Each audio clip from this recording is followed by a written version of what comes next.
Utopia was released on Amazon Prime in September 2020, and it is a science fiction web series which has been cancelled or taken off the web after its eighth episode. So, in one of its episodes, it talked about a drug maker, a scientist who was obsessed with the idea of sterilizing the human population. And what he did was that he came up with a false flu like pandemic situation. He created it, and then he created a vaccine for it. And that vaccine did not vaccinate against the flu, but it sterilized the people.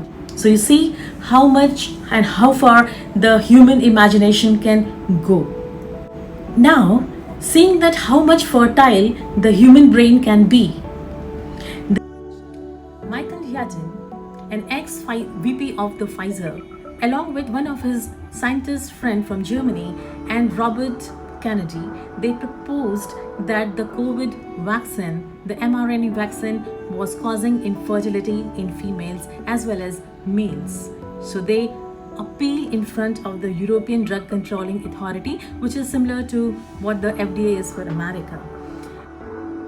He suggested that as the syncytin 1 and the spike protein of the COVID vaccine, they shared similar genetic structure, the antibody which was produced against the coronavirus will also work against the syncytin 1, and thus it will cause infertility. Well, how much of it is truth and how much of it is fantasy, just like the utopian serial that we were talking about earlier? It is a fact that syncytin 1 and the spike of the coronavirus, they do have certain similar structural resemblance, just like my name starts with Kaushiki and that of Karishma or Karina or anybody starting from K, that also starts with K. That doesn't make me Kaushiki doesn't become Karina and Karina doesn't become Kaushiki. So just to give an example, so that is how much the similarity it is between the structure of syncytin 1 and the coronavirus. Pfizer or Moderna, when they were releasing the vaccine, of course they did not do any studies on pregnant ladies. But what they found, that the ladies who were participating in the trial, they did get pregnant after getting vaccinated, both in the control group as well as the placebo group, suggesting that the fertility of the ladies were not getting decreased. At least there was no evidence to suggest that the pregnancy of the ladies were decreased because of the mRNA vaccine. It was also found there was no associated side effects like miscarriages or congenital malformation or preterm labors, intrauterine fetal death. Nothing of that was noted in the group which had taken the Pfizer vaccine. While in the placebo group, they did notice that there were few adverse outcomes. Of course, that was not related to them not having the vaccine, but there was, like, coincidentally, the bad outcomes were in that group which had not taken the vaccine. Then, why was this theory propagated by the people concerned in this particular theory?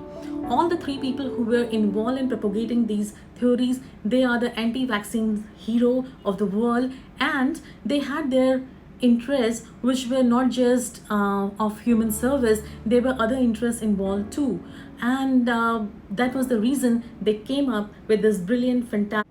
So these are the two theories because of which the COVID vaccine came in dispute and its association got with infertility. As the world was coming out of this proposed theory gradually, then in May 2021, in the trial site news, there came another theory. So there is something which is called lipid nanoparticles. These lipid nanoparticles, as nano is small, very small, which can be measured in nanometers. So those small particles made up of fat, they are used to deliver the mRNA inside the cell of the human being. So basically they are carriers. So now this theory came from one Steve Kirsch, who said that these lipid nanoparticles, they go and get deposited in the ovaries, and when they get deposited, maximum amount of it, if it gets deposited in the ovaries, it is going to cause infertility in long run. Then Pfizer and Moderna came out with the evidence that it is not correct. The nanoparticles are not deposited in the ovaries, but it is deposited maximum in the site where you have the injection. That is where it gets deposited. American Society of Reproductive Medicine has clearly told that all the ladies who are waiting to get pregnant, they should get vaccinated, and if in case somebody gets pregnant while she has been vaccinated with the first dose, she should get her second dose at the appropriate time. Now it is not just the American Society, but even in India now it has been approved for even pregnant ladies. So if in case you are planning for pregnancy, if you have been facing infertility or whatever, or if you are already pregnant, do go for the COVID vaccine. And as I have already explained you that what was the whys and hows, from where this whole theory came from about infertility and the COVID vaccine. So it was all about the fertile human mind, as fertile as it can go. So that was me, friends. I would, if you like the information that I provided you in the video, please do like, subscribe and share my video, and stay tuned. I will come back in my next video talking about COVID vaccine and the male infertility, how they are related. There is some truth to it, but not everything is true about this notion. So we'll talk about that, and stay tuned. Do come back next time. Till then, bye bye and have a nice week.